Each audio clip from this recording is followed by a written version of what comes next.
নিজের কলা আগে আনো, কেন পরের কলা ধরে টানো?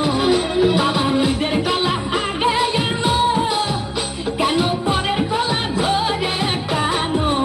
শেষের কলা এত ফুললে কেন এবার বুঝাই দাও। শেষের কলা এত ফুললে কেন এবার বুঝাই দাও। সব কলা খাওয়া শেষ হলে এবার নিজের কলা